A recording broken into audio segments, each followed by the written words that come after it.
నమస్తే welcome to ABN digital exclusive. కొత్త సంవత్సరం వచ్చిందంటే చాలు యువతకు ముందుగా గుర్తుకొచ్చేది మ్యూజికల్ ఈవెంట్స్. ఆ ఈవెంట్స్లో సన్బర్న్ మ్యూజికల్ ఫెస్టివల్ మొదటి స్థానంలో ఉంటుంది. ప్రతి ఏడాదిలాగే ఈ సంవత్సరం కూడా డిసెంబర్ 31న సన్బర్న్ ఫెస్టివల్ నిర్వహించేందుకు ఏర్పాట్లు చేశారు. ఈ షోలో పాల్గొనాలంటే బుక్ మై షోలో టికెట్స్ అందుబాటులో ఉంచామని తెలిపారు.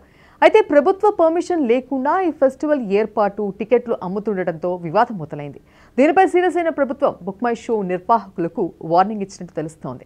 ఇందుకే సన్బర్న్ ఫెస్టివల్ అంటే ఏంటి, దీనిపై ప్రభుత్వం ఎందుకు సీరియస్గా ఉంది?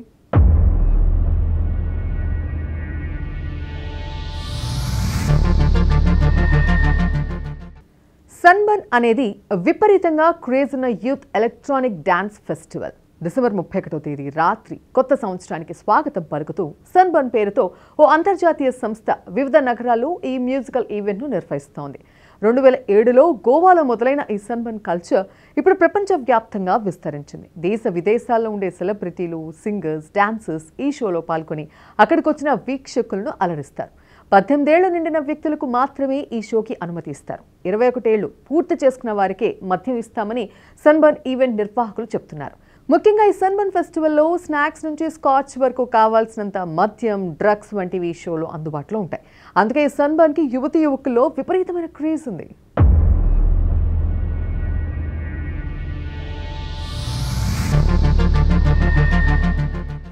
హైదరాబాద్ 2024కు స్వాగతం పలుకుతూ హైదరాబాద్లోని మాదాపూర్లో డిసెంబర్ 31 రాత్రి 8 గంటలకు ఈ ఫెస్టివల్ నిర్వహించాలని సన్బర్న్ నిర్ణయం తీసుకుంది.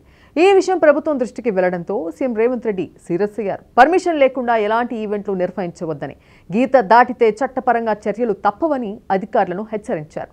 ఇలాంటి ఈవెంట్ల వల్లే డ్రగ్స్ వాడకం పెరిగిపోతోందని, సహించేది లేదని వార్నింగ్ ఇచ్చారు. దీంతో ఈ ఫెస్టివల్ వివాదంలో చిక్కుకుంది.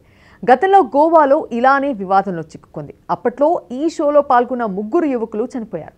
వారి మరణానికి కారణం డ్రగ్సేనని ఆరోపణలు వచ్చాయి. అందుకే తెలంగాణ ప్రభుత్వం ఈ సన్బర్న్ ఈవెంట్ను వ్యతిరేకిస్తోందని తెలుస్తోంది. ఇది ఇవాళ ఏబిఎన్ డిజిటల్ ఎక్స్క్లూసివ్. చూస్తూనే ఉండండి ఏబిఎన్ ఆంధ్రజ్యోతి.